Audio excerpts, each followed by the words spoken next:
One of these players heard that he's about to get traded and verbally attacked his organization because of it. 3 of these players were all-stars over the past 3 years, but they can't step onto a basketball court until they get traded, all for different reasons. But first, I'm giving away $500 to a subscriber that turns on our notifications on this channel, and I'm giving away an additional $500 to anyone that follows me on Instagram at TheFlightMike. Now that we got all that out of the way, cue the intro.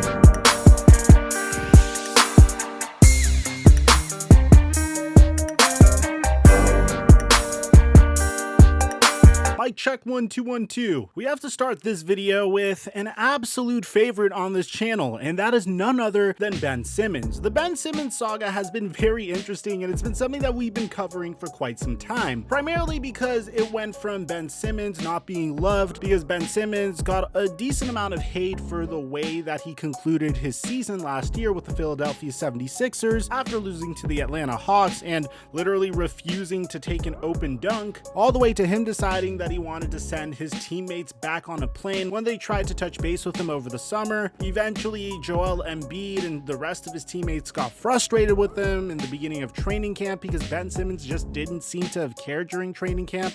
Joel, Tim Bontis from ESPN. Good to see you again finally. If you had gotten the chance to sit with Ben and talk to him, what would you have said to him? I would probably say I'm disappointed because, I look, obviously we haven't won anything, but, just going by, what has been said, through the media and, you guys tweeting based on your sources and stuff, I would look at it in a way that, look at what we've been able to do. Obviously we haven't done anything in the regular season, and I got to be better. Everybody's got to be better. But, in the regular season, we've been so good and so dominant that we know it's working. So I think he's all about, taking the next step and, kind of like everybody just playing up to their potential, whether it's me, him, Tobias, Shake, Matisse, the new guys coming in, Drummond, everybody's got to be on point. To be able to win is hard. And, I haven't gotten close to it, but I can see you get to the second round, then, man, you get to game 7. It's so draining mentally. It's hard. It's not easy. But that's something that, I'm willing to do. And I think my teammates are also willing to do. So I think it's all about, everybody playing, up to their potential. And it brings us to a fairly bizarre point right now where Ben Simmons says that he doesn't want to play for the Philadelphia 76ers due to his declining mental health, and it doesn't seem like he's going to play for the Philadelphia 76ers ever again. Meanwhile, the Philadelphia 76ers don't seem to really need Ben Simmons. In his absence, Tyrese Maxey has stepped up as their point guard, and now they have a valuable trade chip to send to any team that would potentially want to shake things up on their roster. And probably the most likely trade candidate for Ben Simmons at the time that I'm making this video would be the Portland Trail Blazers, who would be involved to some degree. Because according to Adrian Wojnarowski, we got this report that in addition to Zach Lowe, Philadelphia's trade conversations on Ben Simmons has been gathering momentum in recent days. More teams are engaged, more 2- and 3-way deal structure talks are ongoing as the 76ers try to land a top 25 player for Ben Simmons.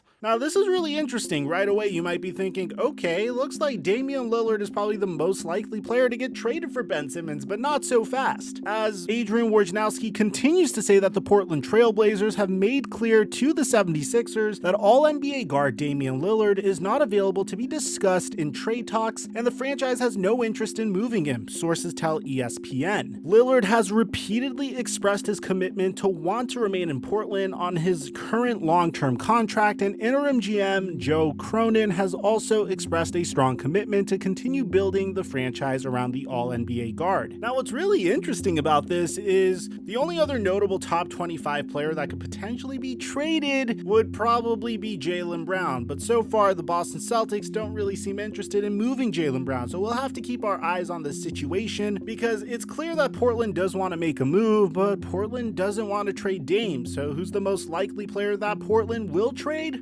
Introducing our second player on this list, and that's none other than CJ McCollum. Now, currently trading for CJ McCollum might be a little bit funky considering the fact that he is unfortunately out due to a punctured lung. He literally has pneumothorax, which is a terrifying thing to have, by the way. Literally, his lung has collapsed, so prayers up for CJ McCollum. The issue with the potential McCollum trade is the fact that the Philadelphia 76ers aren't necessarily the most interested in a CJ McCollum trade with the Portland Trailblazers, but if we're being honest, if the Portland Trailblazers want to keep Damian Lillard and they want to add more defensive versatility, chances are they're going to have to give up a player like CJ McCollum in addition to other pieces on their roster if they want to bring in a player like Ben Simmons. Now, it doesn't necessarily mean that Ben Simmons is the end-all be-all for the Portland Trailblazers, because in addition to this, you have the fire sale that is going on in Indiana. And one of these players was so upset at the fact that he was in trade rumors that he literally verbally attacked the only team that has ever drafted him. The other day, we covered the fact that the Pacers want to move towards a rebuild, and they're receptive to trade talks on Caris LeVert, Domantas Sabonis, and Miles Turner, mainly because it seems like the Indiana Pacers have hit a wall and they want to see what they have in players like Isaiah Jackson and Chris Duarte. It seems like Miles Turner and Domantas Sabonis just don't coexist with each other on the floor, and as a result, it seems like a very good opportunity for the Indiana Pacers to sell on these very talented players.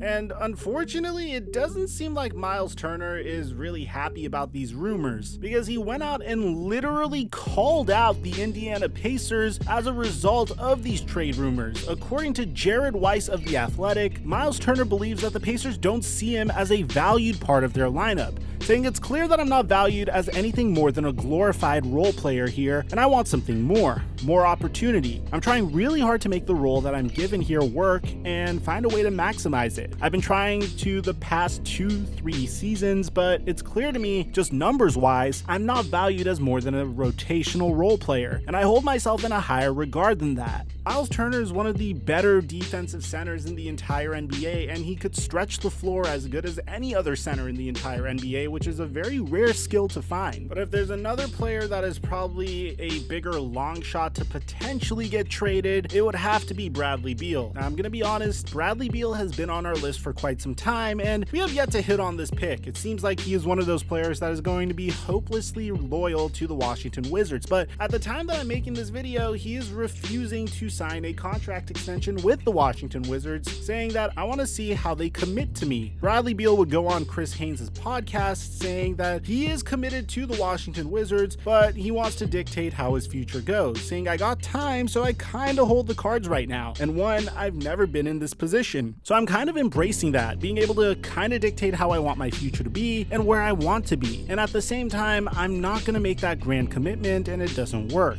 Ultimately, you have to be selfish at some point, and for probably the first time in my career, year 10, I am. And so I'm kind of taking advantage of it in a way. Obviously, my full commitment is to the team. I want it to work. I've contributed to being here. I've committed to being here twice. Now, I want to see that commitment to me as well, so that we can create a winning team here, a winning environment here. And granted, I'm a part of that, so I gotta make sure that I'm stepping up and doing my thing too, just as well. Currently, the Washington Wizards, at the time that we're recording this, are in 5th place in the East, and they're technically tied with the Miami Heat, so they could easily be boosted up to 4th place. So if they continue to perform well, it's hard to see them trading Bradley Beal, but still, the fact that he's on an expiring contract makes him a player that I guess you could at least make a phone call about, although it's not as likely as a player that is literally not going to play basketball this season until he gets traded, and that's his former teammate John Wall. John Wall is without a doubt one of the worst contracts in the entire NBA, and the issue with him is the fact that John Wall is on a rebuilding Houston Rockets team. And at the beginning of the season, the Houston Rockets and John Wall both agreed that he should sit out until they could find a trade partner for him. But unfortunately for John, at the time that we're recording this, or as recently as November 16, 2021, there is zero traction on a deal as he continued to sit out for all of November. Now, the issue with this is John actually went to the Houston Rockets and asked them, hey, any chance that I could play? And we have an entire video on this. According to this Athletic article, John Wall spoke to Rockets officials and stated that his desire is to play and to have a starting role and to compete to maintain it, but the franchise informed him that they want him to come off of the bench and not to start in order to play. The outcome of the conversations is that John Wall will continue to sit out games while remaining professional and being around and engaged with the team. Rockets officials informed Wall in their conversations on Sunday that they were not willing to guarantee him a starting role. And John Wall isn't the only one in a situation like this, because as you're about to see, there are two other players that are literally in the exact same situation, all former All-Stars, but another player that might get traded soon that's also a member of the Houston Rockets, that's probably their most talented trade piece available, is none other than Christian Wood. According to Tim McMahon and Zach Lowe of the Low Post, the Houston Rockets, who are at the time that we're recording this, are currently on a crazy hot streak, still think that this is a rebuilding season despite them being on a 7-game winning streak. As such, the Houston Rockets are open to listening to trade offers for Christian Wood.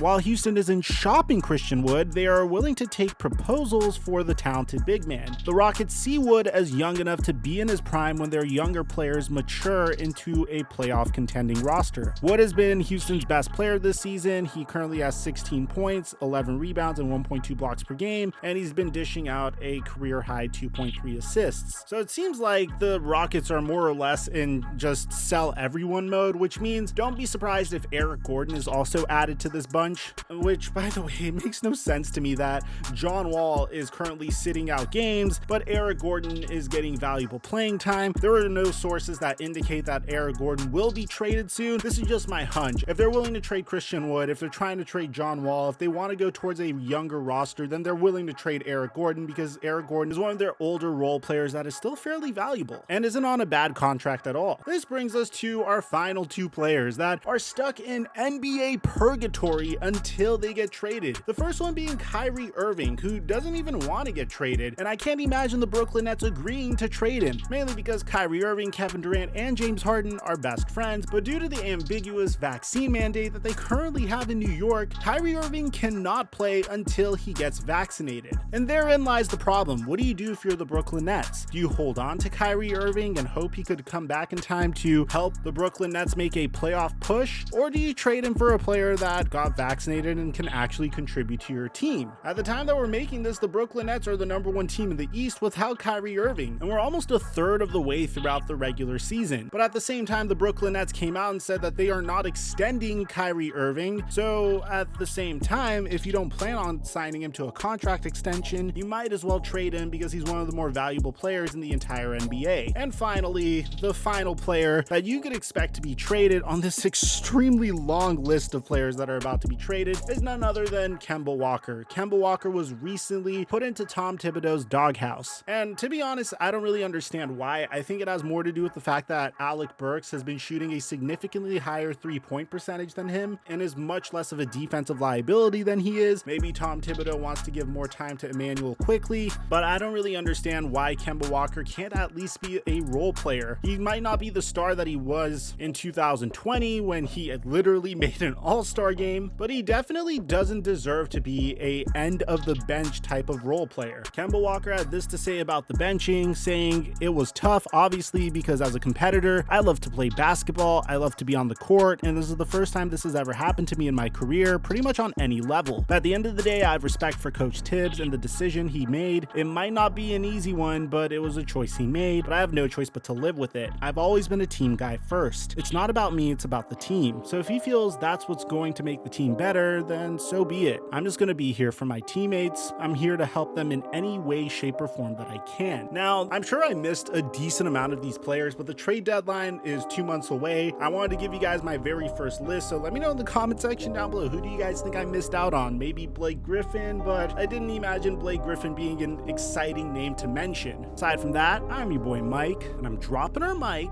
until our next upload.